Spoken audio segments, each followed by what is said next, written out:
Just want to let everyone know that this is going to be a very, very serious podcast. I lasted less time than I thought it was going to last. Reaction was coming.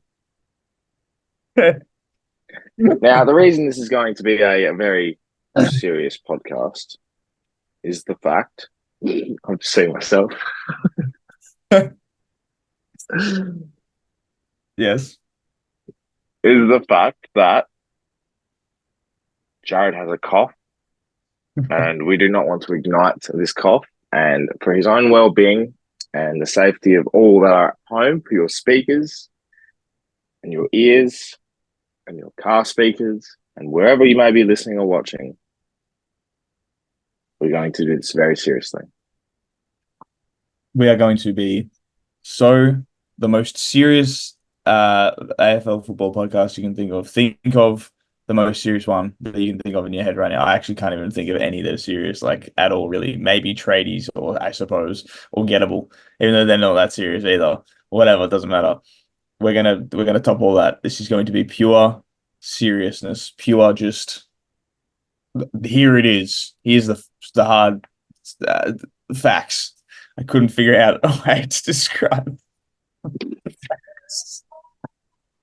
Trying to look down the barrel. It's okay, but we're just a pre-warning.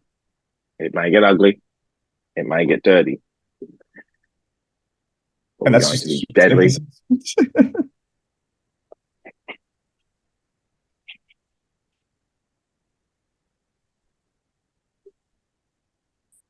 That's not bad from you.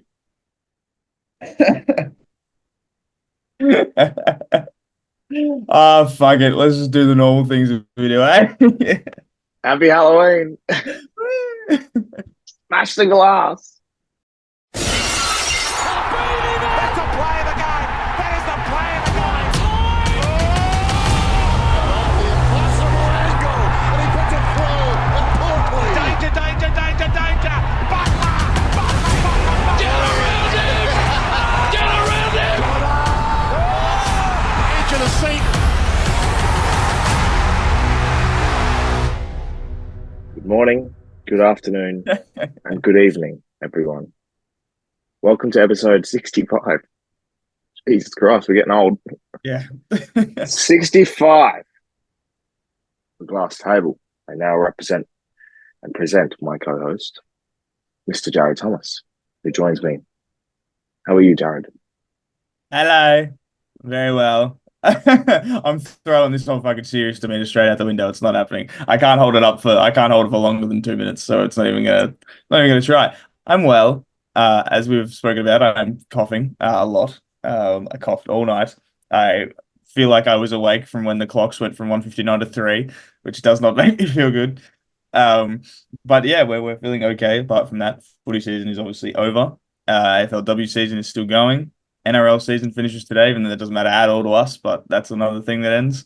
But sports is the thing that carries them all through. So we're feeling good, feeling well, and gonna try and get through this without coughing up a lung. Cool. Sounds ripper. Thanks for Yeah, the how are you? monologue.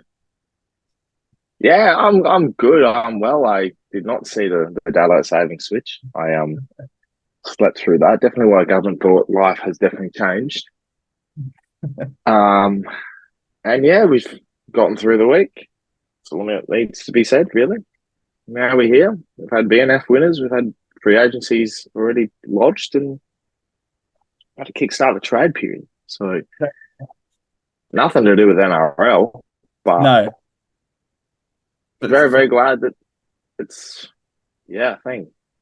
well, I suppose yeah. Like now's the very funny time for footy where people seem to talk about it more than they do actually during the year because people are like, it's the trade period and everyone absolutely loves it. As much as people will complain about like trades and draft picks and blah blah blah, people fucking love it. Like everybody in the world can be like, it fucking ruins the game. All these people are just doing it for money, blah blah blah. But everyone talks about it, and that's what the AFL cares about. They're like, hey, we get eyes on the game, and that's what matters. And they get eyes on the game without even having to play anything. So well played to them. But I found it very, very funny that like all the free agency things got done in the first like 3 hours, and there has not been one since, which is very funny.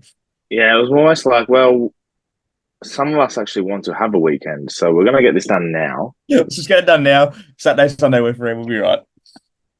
So to list them off, I'll try and list them off without even saying because there's not even a proper list here. So we had Isaac Cumming go to the Crows from the Giants. We had Josh Battle go to the Hawks from the Saints. We had Tom Campbell go from St Kilda to Melbourne. We had Harry Perryman go from GWS to Collingwood. And there was one more, and it's a big one. I know what it is. It's just forgotten. We had Nick Haynes going to Carlton. Yeah, that was interesting. There might have been one more. Oh, no wonder I forgot. It's a huge one, a massive one. It is the difference. Elliot Himmelberg went from Adelaide to Gold Coast. I forgot about that one. Elliot Himmelberg decided that he wants to retire on the Gold Coast, which honestly, good on him. To be honest, if Gold Coast came to me and said he's 5 years and like 700K a year, do you want to come and play not finals football and live on the Gold Coast? I'd be like, sure, that's fine by me. Thank you. Would you like to have September off and have a full-on burn season because you're so freckly white, Elliot? Oh, actually, that is a very good point. That man. He's probably the last person you'd expect to be sick. Why do people like Elliot Himmelberg and John Noble want to go to the Gold Coast? It's horrible for you guys. Why? You guys gonna have play. Times. You play in the day. You play in the day. Horrible times. There is no Marvel to protect you. The Adelaide Sun is nowhere near as bitey as what it is at the Gold Coast. That Gold Coast Sun. That man is going to be the reddest man alive come round two. He's going to be looking like he's wearing a Gold Coast onesie. I'm so excited for the first photo of Elliot Himmelberg in the Suns preseason, where you just look at him and he's just like, they're going to make jokes about it. They have to, because he will be red. That man. I hope he has like a sponsorship with like a sunscreen company. If I was a sunscreen company that was based in Gold Coast or sold in Gold Coast, I would take all of the chance you have right now to be like, I am going to jump aboard this and go and sponsor the guy. Because it is going to get a use for one, and he will be fucking showing it to all the boys at Gold Coast, being like, come on, boys, get around it. What's that commercial? It's 30 plus banana boat. Instead of a baby, it's Elliot Himmelberg on the beach.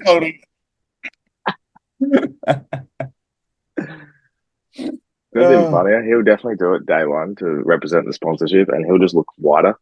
Yeah, literally. Even though he wouldn't have been burnt yet. Oh my God, it's so bright today. No, it's not the sun. It's just Elliot Himmelberg walking out of the change room. He's so funny. So excited.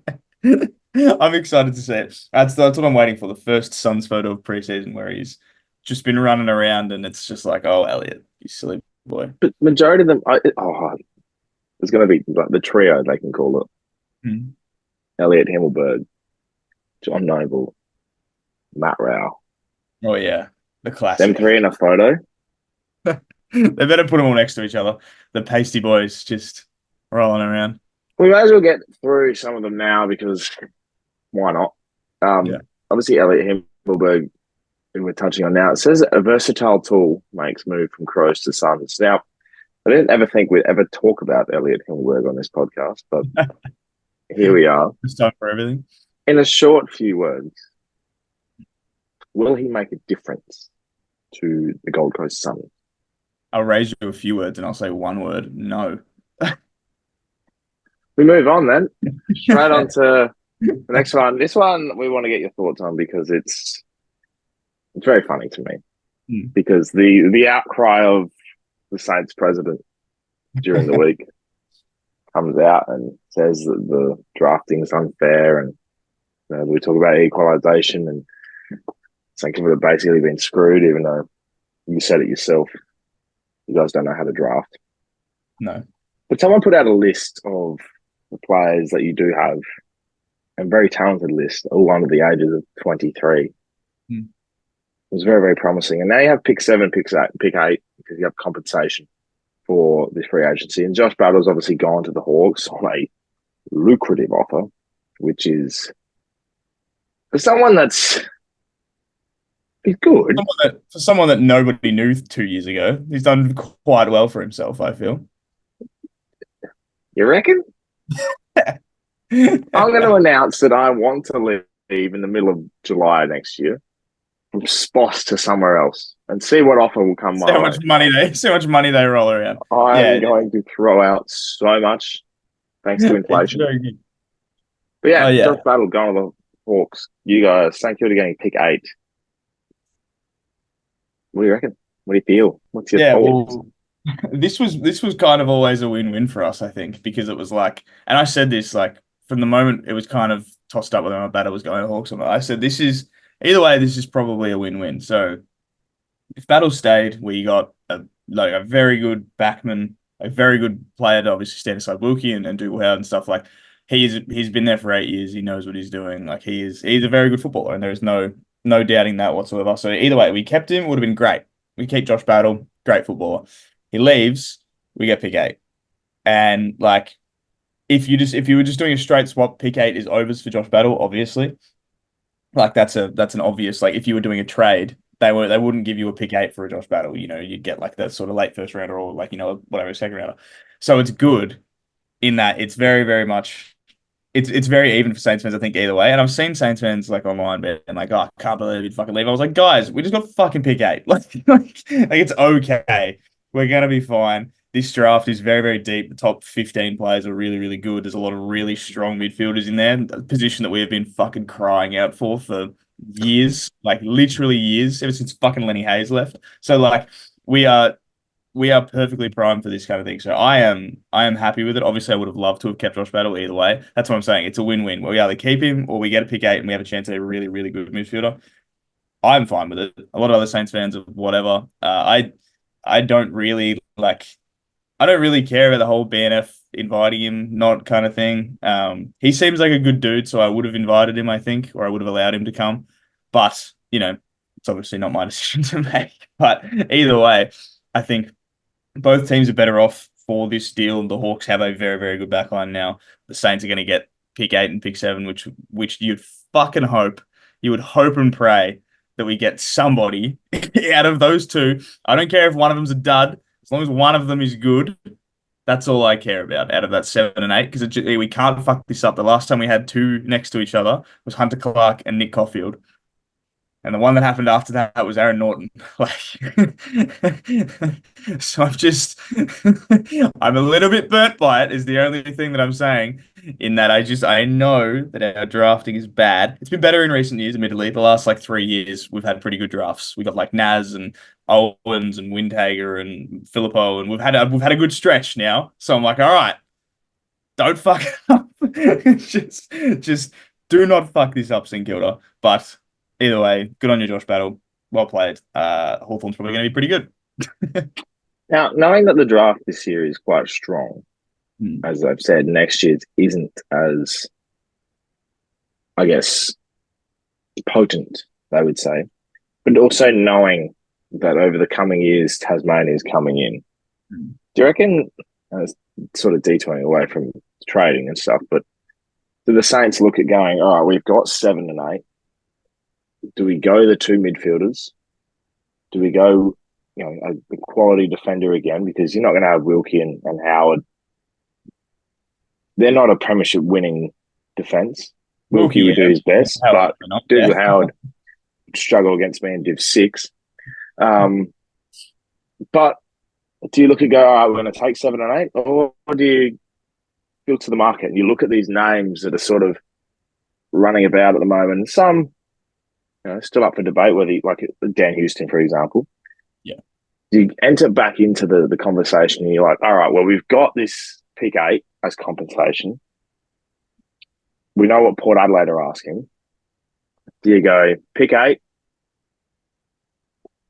and trade it off for example, you're going to you go pick 8, a future first, you get Dan Houston, and you get Port Adelaide's a future first next year, which is going to be, you'd say, lower rated than what St Kilda's would be. Although it is Port Adelaide, could be anything. Or do you go, right, we're going to stick clean, 7 and 8's ours now, we're not going to do too much more in this trade period, and we focus on drafting and we build the profile of Philippou, Owens, Windhager, these players that are going to be the next few years, Liam Henry, Max King, these players are going to be led into the future. So Yeah, is this a longer rebuild, or do you look at going, let's I'd try and say attack? if we were challenging like right now, I would say we should go for that. We should go for that Houston. We should go for the big play kind of thing. I think we aren't ready yet. I don't think our team is like I don't see us winning a flag next year kind of thing. Like, and I would only say we should go for Houston if our team is one piece away from winning a premiership. That's not what I think we are. I think we are still a couple years away. I would rather use these two picks to get quality midfielders. And we've seen, especially in the last couple of years, midfielders come straight in and be good straight away. Like we have seen the likes of Harry Sheasel and Nick Dacos and Colby McKercher. We've seen these players come in and immediately just Ollie fucking Reid. dominate. Yeah, Harley Reid. Like we've seen these players that were so good in the under 18s just come in and immediately be good. So I am in full faith that if we pick either two strong midfielders or a strong midfielder and a good backman that can then come in and filter in with Wilkie, we will be fine in then that three-ish years where you then look at everyone. Owens is then complete like at his peak of his powers or getting towards that. Same with Philpo, same with all these players. Like we're not ready to contend next year, and I would rather us not jeopardize our future for just being middling success and getting maybe sixth kind of thing. I would rather us be shitter for a while and then do a massive leap than like go like where we are, then up and then back down again and then up a tiny bit and then all the way back down again kind of thing. So I would rather us keep the picks, not trade for anybody necessarily, pick up some free agents if we can, but not trade for anybody, not give up what we shouldn't. All to play out in the next few weeks, but it's interesting. Obviously, there's a battle to keep Josh, and obviously lost an even bigger hole now in Riley Bonner. So unfortunately, you can't. See him go on fucking. It was on like trade radio the other week, and it was like, "Oh, I was a bit blindsided by it." I was like, "Riley, you didn't play after round like 12. Like, you didn't play a game. I don't know. Let me be honest. He was your best player in a couple of games this year too. The preseason games, yeah. All I should say is you should put some respect on his name. It's a good footballer for you guys. Hits the In the preseason profile. games.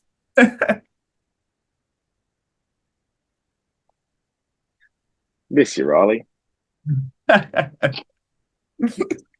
next one, and this one's, I think, the one that is the best pickup of the lot in terms of free agents, is Harry Perryman going to Collingwood. Now, obviously, we won't spend too much time because everyone yaps on about these all day and every day and all that. But compensation, pick 16, the Giants have like 3 picks inside the top 20. I'm pretty sure the top 25, which is very, very good. And good because they are losing 3 quality players, and Peatling's going to the Crows. Cummings obviously going to the Crows. Well, Peatling's coming to the Crows. No, wait, hang on. I can work this. We can get there. So the Giants are obviously losing Perryman, and the Adelaide Crows are also there. They've got coming to the club, Peatling as well. Peatling coming. Peatling coming. Got Peatling coming to the club. Isaac!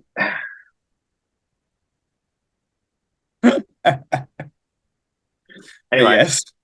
But yeah, so they've got good compensation for that, which is nice. And I'd like to see them be a little bit aggressive in terms of what they can actually get in terms of trade capital compared to draft capital, because they've got some good young players. Their GWS have become the team that are the revolving door of talent, and they've always got the cycle. And I don't think you'll ever see them. And we thought they might go towards the bottom half last year with Adam Kingsley, but now they're going to be challenging for a few years. They've always been around the mark. It's funny enough, off-field GWS haven't been quite successful in gaining that eye attraction, yet their social media base is so good. Everyone in the AFL sort of just loves the Orange team. And their trading and their draft picks have always been very, very good. And you look at, they've got players still now developing and becoming through the side. So honestly, they could go either way. But losing Harry Perryman, losing Isaac Cumming and Peatling is going to be definitely a hit. For Collingwood, gaining Harry Perryman is probably the pick of this offseason for me. They have gained something an outside runner that can work, but also can work inside, do a roll, and they can also have someone run off the half back. If they're losing John Noble, perfect replacement. I think it's a way better. Utility 101, Harry Perryman. Yeah. I am absolutely in agreement. And I think the thing that you said there, like the most important thing is they've got a player that can kind of go in there and actually do a role on a player. Collingwood's midfield, you look at it, like their peak midfield would be obviously Nick Dacos, De Goey, and Pendlebury. That's kind of like that's their main three that they would want in there kind of thing. And none of those players are a player that can play a role and shut down an opposition. They are all very much attack minded. As like, obviously as we know, De Goey is a clearance and run and kick beast kind of thing. We know what Nick Dacos can do and how good he is, and we know what Pendlebury has done for the last 400 games kind of thing. None of those players are players that are known for being able to just stand on an opponent and shut them down kind of thing. Harry Perryman can do that. And especially with, obviously Pendlebury getting older, De Goey, obviously his injury issues and things like that, you can allow Perryman to make his way into that midfield way more often than anything else. And if you need him to shut down like a Neil or, any of these kinds of players, whatever the case may be, he can do those kind of things. And so, like players can score pretty heavily and get a lot of the football against Collingwood because of the way that they play. You can put in a Perryman in there and it takes off a lot of that sort of that issue that they're talking about. Perryman is a much better player than John Noble is, I think. And I do like John Noble, but Perryman has been doing it pretty consistently. I feel like Perryman's name has been in trade talks and free agency talks forever because he just seems to always be almost on the outer. But for the Giants as well, I just spoke about the Saints, how I want them to, go through the draft and build up slowly. The Giants, I think, are on the opposite end of that. Like you said, they got 3 picks in the top 20. They can use that to get a very good football. I think their backline is sorted. They have a very, very good backline, one of the most underrated in the league, Sam Taylor and Jack Buckley.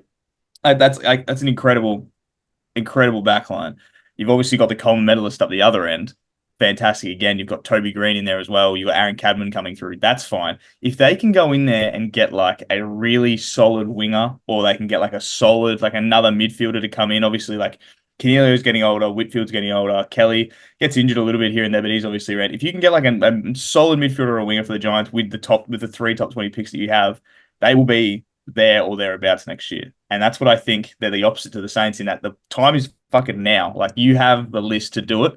And yes, you've just lost a few players. You're going to have to replace Peatling, who I think is really good as well. But now's your chance to get in a player that can really, really make a difference, challenge, and you'll be up and thereabouts next year, basically. It also turned Jake Riccardi into a swing man as well. I think that's something they've missed is having that utility, that third tall at either end. And Riccardi's obviously been in and out of the side. And I guess they need a replacement for Braden Bruce. Oh, yeah. Huge loss. Speaking of huge losses, the Saints have obviously lost Battle, lost Riley Bonner, they've lost Tom Campbell. They're going to say Seb Ross. Yeah. Don't even get me started on that. Like, honestly, they might as well just list Jack Steele. Like, I know, right? 2-time best and fairest Seb Ross. How dare we? Yeah, look. terrible. Tom Campbell is. I love Tom Campbell. To be fair, he won our best clubman award. Like he's just a great dude. Like a really really good guy. And like when I saw that he was linked to Melbourne, I was like, that would actually be nice because firstly it's his fourth club gang. Good on you. He's added another one to the upper echelon of fourth club players, which is great. He probably won't play. He might play a game, maybe. But this year, when Gawn went out, Melbourne's biggest issue was, oh shit, we don't have a ruckman. And they were like, oh no, we're in trouble. So they've done it a little bit too late. But I do like the idea of Tom Campbell going over, and good on him. He'll dominate. He'll dominate for Casey because he's dominated for Sandy for however many years. He's gonna fucking kill it in the VFL. And hey, it's good fun, isn't it? Do you reckon Melbourne are in line to bring back Braden Bruce as well? You may as well. May as well just get all the old day-listed ruckman. I actually would have taken a Braden Bruce, to be fair, but I think we're getting Soldo, so correct. When you trade for Ivan Soldo, you got to make sure that you cater for his misses as well. I'm pretty sure into a lifestyle. Let me tell you, that's a lot of salary cap. It's a lot of money. I'm pretty sure you guys are actually paying us to get rid of Soldos. We don't want to get rid of Soldo. It's to go. Yeah, why do we have to pay him? Oh well. Anyway, good on you, Tom Campbell. Not much to say. I think Carlton have gained a good one in Nick Haynes, but it's very, very funny to me that it says GWS receives no free agency compensation pick for this. Why don't we get free agency compensation at like pick 80? Yeah, I know. It's like, here you go. You can have the last pick of the draft. Are you even going to use it? Probably not. But like, Well, just we saw yeah. last year, Port's last three picks were supposed to be in the hundreds, and then I've been in the 50s. And we picked up a bloke with more vowels than vowels. Oh yeah, that guy. Tomanastanopanopanoktotolopanopoulos. Yeah, that guy. Anastonop, hang on, Anastasopoulos? Anastasiopoulos. Whatever it was. Played a lot of Kudos samples. to Jared Walsh at the BNF the other night trying to pronounce it as well. Poor Hamish Hartlett has to announce the team every week and try to go that. Tom A. Old Tommy. That's the one. Tommy A. A plus for efforts. But any word on Nick Haynes? I mean, he's obviously a veteran. I don't know. I don't really know if it adds that much to him. I suppose like he's fine. If it was like sort of 5 years ago, maybe it'd be sort of more in line. But I mean, I think the Blues are obviously still in that window of premiership and stuff like that, and they're trying to get quality players, and depth, I think, is the number one thing for Carlton is they need depth because they don't really have it, as we saw at the back end of this year. So hey, I mean, like if it works for him, it does. But yeah, not obviously not a massive pick. And yeah, I think that's it helps at depth, but also I think they are crying out for a bit of an intercept marking utility. So if they do have the opportunity to utilize that and get him in, he'll play a few games next year, absolutely. Because with the way their injuries work, he'll probably play round one. He'll be in the side. The starting 23 come opening round. Yeah, well, that's the thing. Are they going to do opening round next year? That's another. Surely, I think they will be, but I don't want them to. Read somewhere that they weren't going to. That'd be nice. I would There's like. no opening round, and what else did they get? They were getting rid of something else that we all hate. Can't remember. It was Tom Morris that put it out.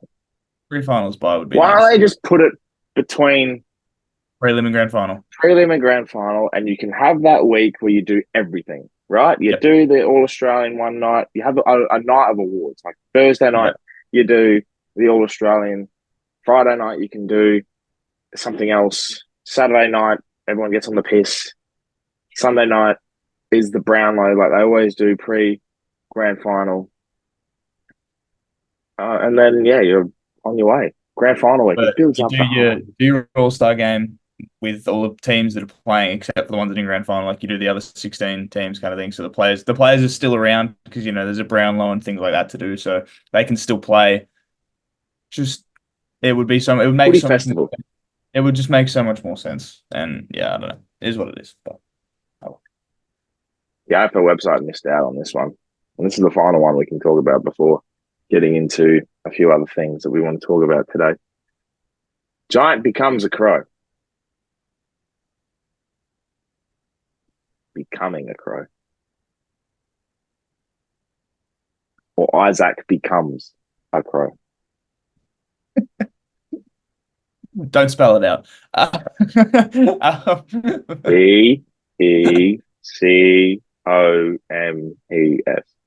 Becomes. Yeah, that works.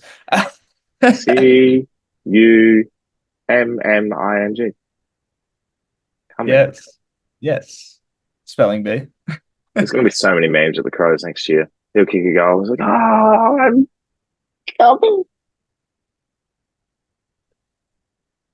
I got halfway through and I was like, I'm not sure, but I'm We're going to backing do out it of this. anyway. You backed out of it Just halfway like through. Isaac, he's fully committed to the cause. Yep. He I is like it. becoming a Crow. He is. He absolutely is. He's coming to Adelaide. And I don't know. I mean, I mean, it's fine. I think it's a fine pickup. I mean, I reckon it's a very good pickup, to be honest. yeah. I mean, like I don't think like my thing is when I look at these picks and when I look at stuff like that, I think will this player be in a premiership side kind of thing? So like Josh Battle going to Hawthorn, I see that making them better premiership contenders than they were originally. Isaac Cumming going to Adelaide, I think that makes them okay, but I don't think it Gets makes into the them. top eight. But this is the Yeah, thing. You talk about wanting to become. This is where I think a little bit differently because you talk about you wanting to become a premiership side. One player is not going to make you that, and it depends. The Crows they could be in the premiership window, but they just keep failing because they have a poor system, a poor coaching panel, and players that are just not AFL standard. And they've gotten rid of those. I still think a couple on their side now are not to the standard, but it is what it is. You add Peatling, you add Cumming, you add a couple of others that they're looking to bring in. Then they've got great draft capital for this year and next. All of a sudden, they take the next step. They go from, all right, we're a side that underperformed in 2024. Next year, we're going to make the eight. Peatling and Cumming are a difference to make them play in the eight, right? You then add the next crop and the development of their younger players. Curtin's going to be a star. Fogarty's going to have his next development. They're going to lose Taylor Walker, but they've got Philthorpe there. Rankin, Saligo have taken another step. 2 to 3 years, these Crows boys, by the time all of them endure into their prime, yeah, they are a premiership side. They just need a better system.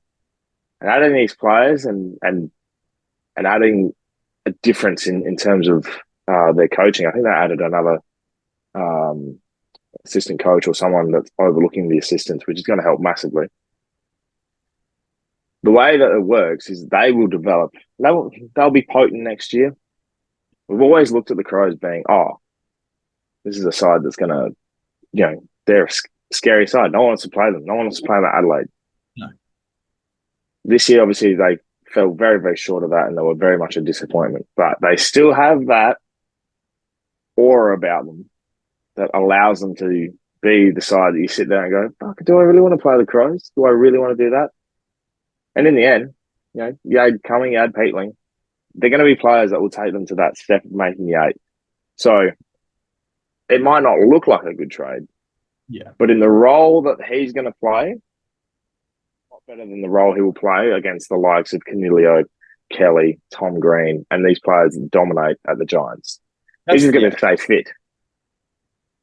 You'd hope so. I think what helps them is obviously it's a free agency pickup, so it's like they're not losing anything other than obviously money, which is obviously I think it's a win anyway. If you get anybody in free agency, it's probably a win. Like regardless of what it really is, if you can pick up kind of anybody for obviously nothing, then that's probably a win for you guys. Like you're saying, like they are in a decent spot where they just got to get the off field stuff right, as in like the not the players, they need to get the coaching and all that stuff right because the players that they have are very, very talented. They're very young. That's the number one thing. They're a very young team and they have a lot of development ahead of them. But you speak about like their best players. Jordan Dawson isn't old, but like you look at like some of their best players this year, like you said, Saligo, Rankin, like Phil Thorpe is really coming through really nicely, and like those kind of things. Fogarty obviously has those games where he can really string it together. If he can string together a solid block, I can see a Fogarty kind of taking that Jesse Hogan look of like he can really put together a solid block of footy. They have a lot of talent, like you said. Curtin as well is going to be great down back. Like they have the players that can do this kind of thing. They're just like those couple pieces away. I really like the Peatling pickup. I think James Peatling is awesome. I think that's going to be like a really, really good thing for them as well. And also, it helps that you're getting a few players from the one area because they know each other already. And like, if it was just Isaac coming over, obviously, like he's family anyway because he's from the area, but like he has more connection and things like that as well. You can then put together a solid block with the players that you have. They're all young. You saw what happened this year with the Hawks. It's a young team that really gelled really well and became all friends and really close and they helped each other develop. Adelaide can do the same kind of thing and Adelaide are always scary. I fucking hate playing Adelaide. Adelaide have burnt me very many times over the years and this year as well we lost to them. So like I dislike severely playing Adelaide and I will never like playing Adelaide because they're always just about and they've always got that talent that like they're never really going to be that bad. Obviously they had that bad year sort of post premiership stuff, and that was obviously they lost a lot of players and everything like that. But They have built themselves up. They had those 4D listings the other day, and I think those players, while it would have been sad to see them go, it was like Will Hamill and Paddy Parnell and all these kind of players. While it would have been sad to see them go, that's what I'm meaning in that they are not going to be near your premiership list kind of thing. So don't bother holding on to these players just for the sake of nostalgia or for the sake of, oh, but they're good clubmen. You need to be ruthless and know what's going to make your list better. Getting rid of those four is going to do that and bring in four that are going to be better. And that's what I like. I think Adelaide's had a pretty good off-season already so far. If they can pick up, obviously they're getting Neil Bullen as well, which I think is a great pickup. Neil Yeah. Bullen's a fantastic footballer. Those guys combining in with everything they've got going on, I think they're going to be pretty good, Adelaide. And I'm very bullish on them. I was bullish on them this year, but I'm bullish on them more like coming up, I think. They're the Carlton of the 2020s. Yes. 2010s was all Carlton and failure and disappointment and just couldn't get the job done. You can see They're it. the exact same. Yeah. They have so much potential, but they keep falling over. Yeah. There's a group, and obviously that wraps up the free agents so far. But there's a group of clubs that I'm putting in a bracket that you can say are that bullish type. They can always just be right. Next year has to be something. Adelaide's the top of that list.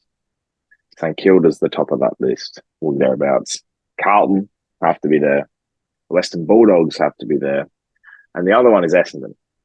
That's fair. I was going to say the only other one I'd add is the Gold Coast because yes, actually, that's a great call. They are always just about there. Every fucking preseason, I'm like, they're so good, and then they do something during the year. I'm like, why are you bad? Like, why do you do that? Yeah, no, I agree. I think it's always those players where you look at the list, like at the start of the year, you look at the list and you're like, fuck, that's a lot of talent on there. Like, you're like, you look at like, a Gold Coast, for example, you see Matt Rowell, Noah Anderson, Sam Collins. You see these players, you're like, yeah, like, pretty good. Like Ben King's up there. Like this is a good side. And then they do shit during the year and you're like, what is going on? Like Essendon is like that every year as well. We know that. Everyone looks at their list. It's like, oh, Merritt and Stringer and Draper and all these play and Ridley, like stuff, this kind of stuff. And then they always fail. And it's like, they are the team stuck in this hell. Yeah. I think like Carlton's probably just progressed past that now because they've been able to play, sort of more consistent football and be sort of up towards the higher part. They probably just progressed it. But like there is that group of teams that are always stuck in that middle thing of we've just got to be a little bit better than we actually are kind of thing. And then they've got to break out. They've either got to be worse or better to break out of that, like that rut that they're in. All right. So you narrow it down. It's Adelaide, Freo, Gold Coast, and Essendon. Yep. That'll work. Those four teams, they do it every time. Big things of you. Yes, please. I would like to see those four, but especially Gold Coast. I would love to see the Gold Coast be really, really good next year. But I say that every year, and they can never do it. So we said this year, and we got very, very excited. I think last year we did the same, and we're going to do it again. So ever since the Glass Table has been a podcast or a thing, we've ridden the wave of the Gold Coast Suns. They're supposedly supposed to be our second favorite team, and they frustrate us and annoy us just like our own teams. Yes. 2025, they're going to be the Glass Tables team. The year of the sun, we're calling it. And I still remember to this day, it was last year, and the Suns had just beaten Geelong in Geelong, and we came on this podcast, and we were fucking just like, God, fucking we were like, they're playing finals, and then they just died, and we were like, right, we've been burnt too many times. What they say? The sun, once the sun dies. That's it. All life. Very good, actually. I just realised what you said. Burnt too many times. Just like Elliot Himmelberg and John Logan. That's to say, just like Elliot Himmelberg by round 2. But yes. Round 2, that's generous. I'll give March. Should we go around the glass table? We should. This week, ladies and gentlemen, we have never had so many responses to one of our questions before. Thank you very much to Anthony for just being like, I'm posting this, it's happening. And then I was like, yeah, cool, like that sounds sick. And then I checked my phone later that day and we had fucking 400 responses. And I was like, oh, okay. So we had 55 different answers to the question of name a player that just looked wrong in another jumper. Obviously, this news came, I believe, the day that Luke Parker requested trade to North, which Yeah, when you look at it, looks gross. Like just thinking about that in my head looks really, really gross. Um, and yeah, that's going to be one where I'll look at it and be like, oh, nah, not good, bad actually, bad. really bad.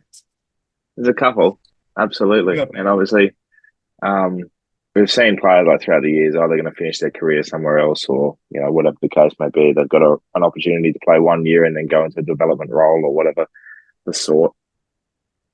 The first one on this list, though, that just caught my eye, the Shinboners podcast.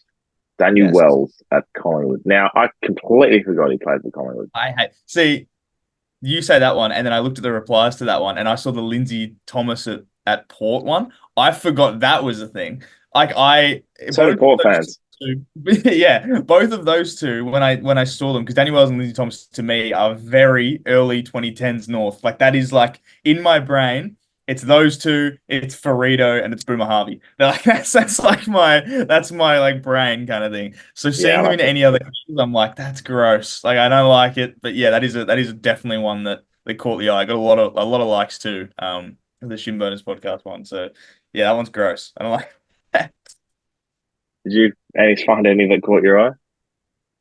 Yeah, well, obviously, the one that you said obviously was Dean Brogan and Chad Corns in a GWS jumper. Those are ones that are very funny to look at because you think of them like when they first go, because it's obviously players that are just go like purely going to develop other players kind of thing. And then my one was the Sam Mitchell to West Coast. Same vibes, going for a year to develop. And then I don't even know his stats that year, Sam Mitchell at West Coast. I remember it happening and being like that, nah, that's not happening. And then sure enough, there's a photo there which is just nah, no good. Anything I else for liked you? I really like this one from Nicholas, who said a lot of people are going for players who finished up at a weird club. How about the one the other way where they started and it's Tom Harley at Port? I Played did one see that game. one. Very good. I thought that was very, very good. That one is very, very good. There is just so many to go through here. So we've got like obviously there's the sandwich one, obviously the one that you posted, and the actual thing was obviously the Jack Gunston, the Brisbane one, which is very funny. We've got a Do you know Derb. what's funny? Um, someone pointed out it was at the Crows as well. Yeah, I that's forgot a about weird. that. That's like the same as the started off at a weird place. Like that's a weird one. We have Derm in a Sydney jumper, which looks fucking disgusting. I hate that. Do you That have one, the Collingwood jumper as well? yeah, that one really, really upsets me. But we've got some just wild ones here. The classic one that I think of is Brendan Favola in a Brisbane jumper because that didn't go Mm-hmm. very well, obviously for them. Um, and yeah, it's a gross one too. Anything else for you? Wayne Carey in a Crows jumper, we got a few of. Yeah, I mean that one I think for me is because it was so iconic, the move and everything like that, it kind of makes the jumper look okay. And obviously, like it's the classic. You think of the classic game where him and Andrew Stevens are just going at it, and him and Glenn Archer, like Anthony Stevens, sorry, and Glenn Archer is obviously going at it. Like I can at least picture a game where he played it. Whereas when you look at a lot of these photos, you're like, I can't even picture this guy wearing one in a game. That's Yeah. what's going in my head when I think of this. One here that I'm looking at, and there was two, and this is a classic one for this. It's the Essendon top up players. So Paul Chapman and Ryan Crowley both wearing Essendon jumpers because they were obviously the top ups at the time. Yeah. There was also James Gwilt also did it, which is more a sort of Saints based one. But like that's very funny to me because it's just they were top up players. That was all they were, and they played that 1 year, and a lot of them got injured, and it's just very funny to look at. And I can't picture any games or any of the people even wearing any of them at all. The first picture and first comment we got was Israel Folau in a GWS jumper. It's a classic. It's always a classic one because obviously him and Carmichael Hunt. Carmichael Hunt at least had his moments. I don't remember a single moment of Israel Folau's AFL career. At least Carmichael Hunt had the moment. Like, he had the thing that really was the best. You know what's funny is Israel Folau did come out a few weeks back, I think, on a podcast. And I saw the clip and he was just like, I just did it for money. Yeah. He was Oh, well, struggling and he just paid did it like for a money. mil. Yeah, 100%. He was getting paid like a mil a year to do it. Why not? you get like 6 touches a game. Fuck oath. May as well. Might One have here to as put the well. invoice to Sposs. A classic one here as well. Except obviously he still had his moments in his Ben Cousins, obviously, the Richmond jumper.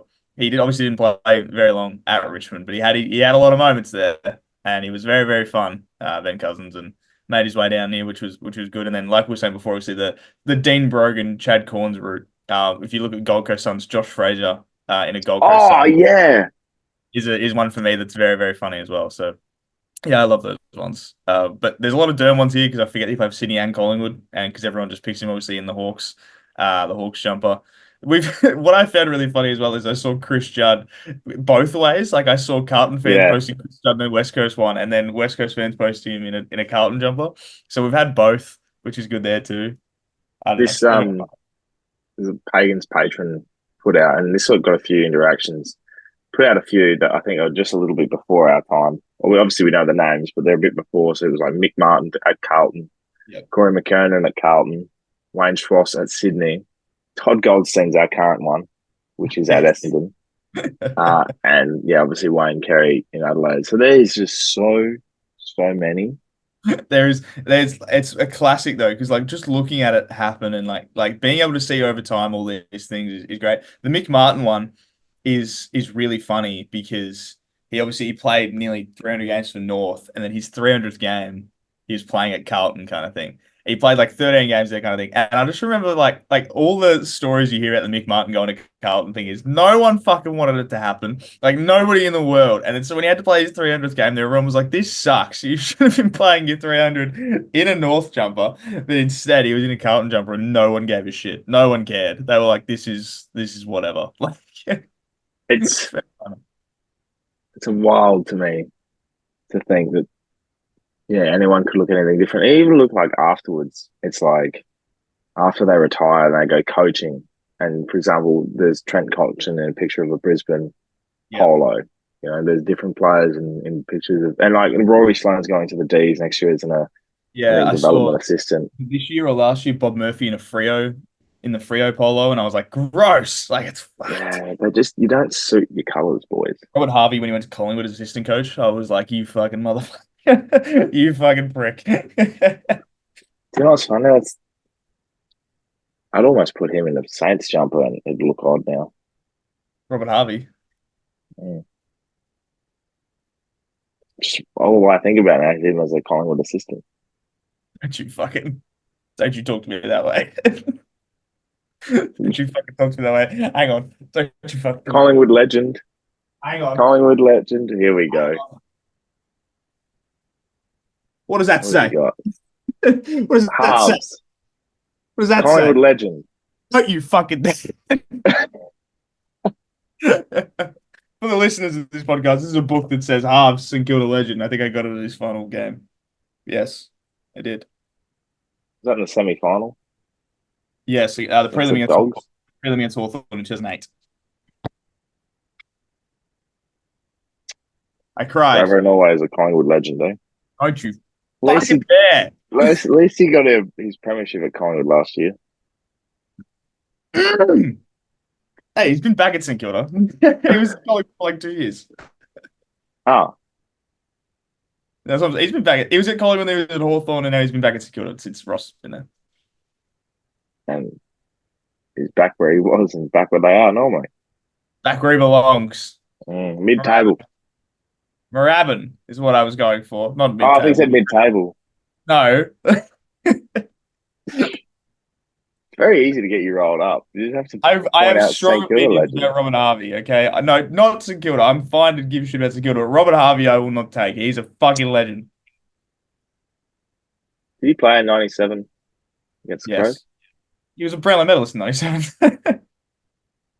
Oh, I don't even remember the Crows winning the flag that year. That's all. Yeah, okay. It's a terrible year. Anywho, was there any others on anything else, or was that done? That's pretty much it. Obviously, like we said, the 55. There's obviously a lot of ones that sort of re-upped. Talking about the Judd one. Tony Lockett in a Sydney one. That one's a weird one, obviously, because like the Tony Lockett and the Sydney one is he was still very, very good. Like he still kicked another 300 goals for Sydney. So it's like, yeah, like it's not like he was ever bad there. Then I saw a comment that said Drew Petrie in a Rouge jumper, which is really bizarre to me because does that mean that you remember him as a West Coast player? Because if so, why? Like, why I do don't you know, do but he that? wasn't wearing a West Coast jumper when he did flank the tank against Essendon when they lost another final. Classic. Just got strays for everyone today. Essendon confident today. That's okay. Sometimes Essendon deserve Fuck it. you, Essendon. Fuck you, St Kilda. Fuck you, everyone. I don't really mean it. I'm the nicest person in the world. You are. That's true. No, it's not. It is today. Also, I forgot another one. Jordan Lewis in Melbourne jumper. I forgot about that. I, I don't know what it is, but I have a strong disliking for Jordan Lewis. I think it's because he goes on a lot about like player safety and about like being a good bloke, and he was just a really shit bloke on the football field. I think that's what upset. Same with Luke Hodge.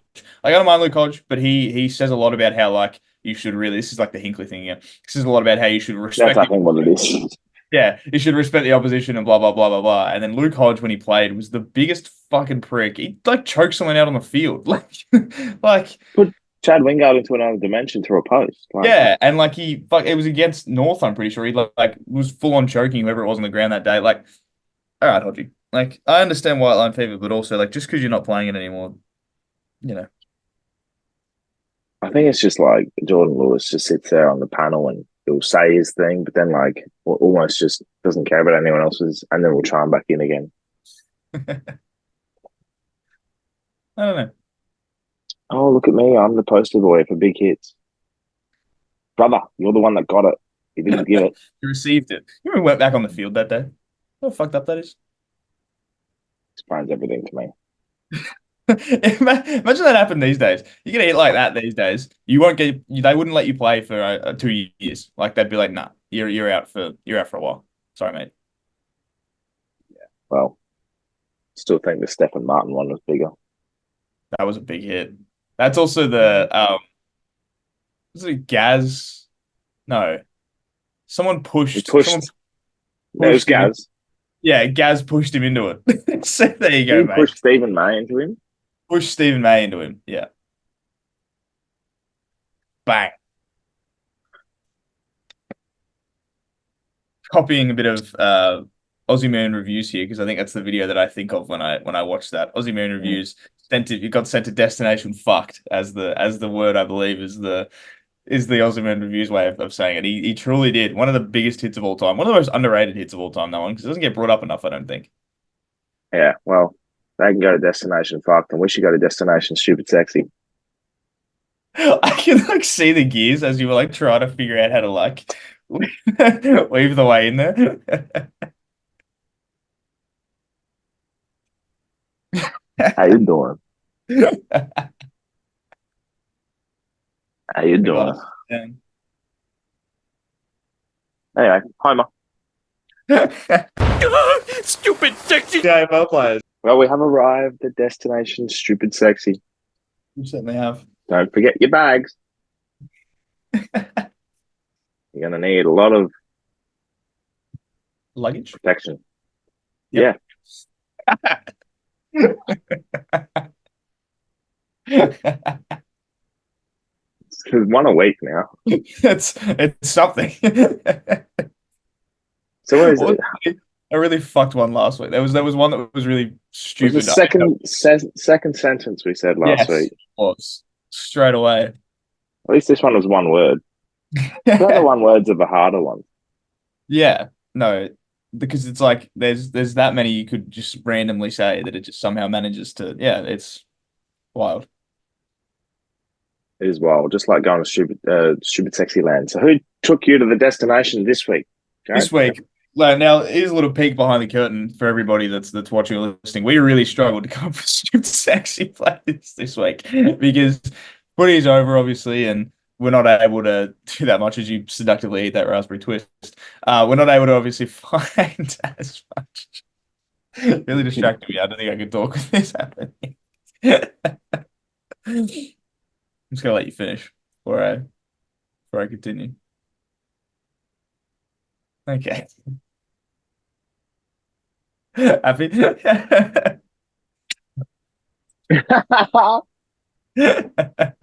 Sorry, continue. So this week I decided to take a little trip across, and I will admit I saw a thing the other day, a video, and I was like, I think these guys are trying to steal our thing, and this is because it is a different code, and I did mention them before. It is the NRL, obviously, is the NRL Grand Final is on tonight. Uh, I couldn't find a super sexy player that is playing tonight. I'm not gonna lie to you. I was looking at the team list and I was like, this is nothing at all. So I went for old reliable and went for the classic NRL player that is just known to be gorgeous, and that is Reece Walsh. Now I don't know if you've. I'm assuming you're well versed in Reece Walsh, or you've seen at least a photo of Reece Walsh. If you haven't, you can look it up. Please do, because you're gonna be bewildered, and I would actually like to see the change in your face once Reece Walsh shows up on your screen. I'm just gonna, We would venture down the NRL train. yeah.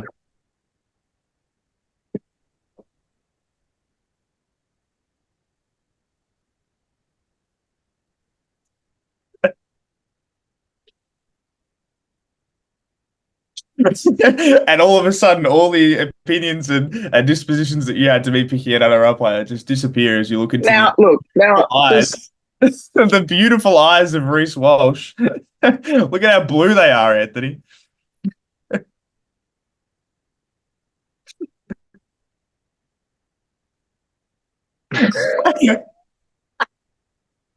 He's a good-looking man, Reece Walsh, and I couldn't find one for any players that are playing tonight, but that is a classic, reliable one. Reece Walsh is a beautiful, beautiful man. I'm very much questioning why the fuck we were doing NRL and just anything in general when it comes to that sport.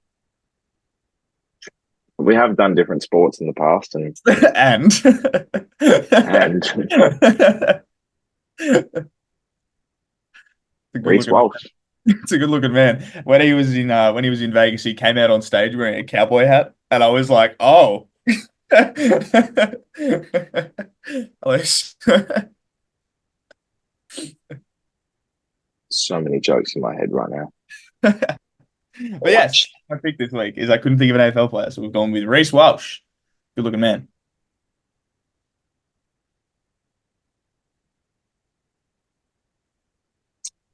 Yeah. And for you, Reece, a name of a plumbing service. yes, Reese's, or just Reece. No, it's just Reece.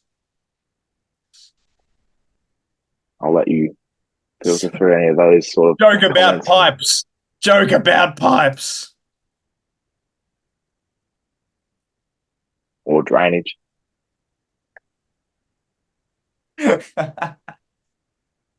That's better, actually. I like that. You? You have one? Yeah, I do. Oh, what is it? Mine's boring compared to yours. I don't think so. I think it is. It's a lot of BNFs this week and everything of the sort. A lot of funny moments, a lot of teams coming out and stating stupid nonsense and players telling other players not to get fat and just everything being very, very boring or very, very funny. Are you yawning? I had to just then. Smash me. My content is boring. It's not boring at You're all. getting tired? I am Yeah, tired. how about you sit there and think about what you've done?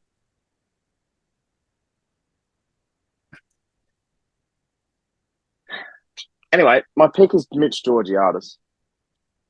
Now, not the Reece Walshes of the AFL or anything of the sort, but it's more the fact that he got recognition for being the leading goal kicker of Port Adelaide this year.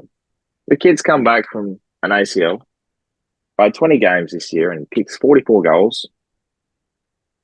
It's a sensational turnaround. And he comes in, and the funniest part of it all is he didn't even get half recognised at the BNF the other night until Zach Butters came on stage and said that he was complaining in the car about him not getting recognition for being the leading goal kicker this year. So he told Zach Butters to give him a shout out. Now, not only does he deserve a shout out for being the leading goal kicker and a hell of a story to come back and be the leading goal kicker and kick 44 goals, but it's fucking hilarious when people complain about not getting recognition and then they get a shout out for it. And it's even funnier. Because the recognition is them saying, "Hey, this guy didn't get recognition, and he's angry about it." So here's the recognition. Yeah. So it takes the best player of the year to come out and state that Mitch Georgiades needs recognition, which was true, but also I think he didn't listen to Koshy's speech because he definitely mentioned it, even though Koshy spoke for 45 minutes. Regardless, Mitch Georgiades, stupid sexy year. Super sexy year. So if he didn't get recognition for the leading goal kicker, he at least got it for this. So he can put this one on his mantelpiece that he is a stupid sexy player of 2024. And he can also put on the fact that Butters just called him out. And you're in the same conversation as Reece Walsh. So that's not all that bad. Pretty good. Last Table is a podcast that brings random things from random places and joins them into one conversation. And we did it. We did it seamlessly, smoothly. We covered everything we had this week. Obviously, trade stuff. We had free agency stuff. We had what else did we have? We had BNF stuff. Well, we didn't really cover that, but I guess we sort of just picked it off. We had NRL stuff. We had glass table stuff. We did. And we also covered players that look not stupid sexy in the jumpers that they wore. We did a reverse. We covered the stupid sexy spectrum. Yes, we did the nons and the absolutes. So I think we covered all the areas in there. And we're not talking if, buts, and maybes, Jared. We're talking absolutes. Talking absolutes. And I am telling you now that we're absolutely stupid sexy. Sadio Mane is the best player in the world. One final thing, this is just a calling card out there to anyone that knows my love and beautiful following of Travis Spoke. Sign the fucking contract, Trav. It's in front of you, Trav. Just 1 more fucking year. I got that angry the lid went through. I was going to say, what? Yeah. This is why they say protection is only 97% all the time.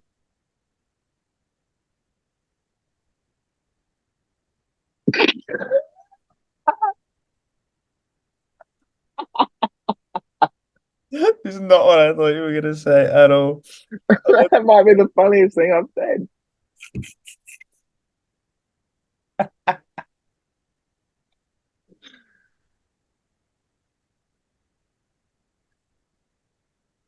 Anyway, it's been a pleasure this week. We'll see you throughout the week for more trade stuff and pleasure. Have fun, everybody. Free agency. Follow the socials. Do the trade stuff and talk about it with us. Yeah, answer our questions and things. It's good fun, good vibes. Yeah. We love talking with you.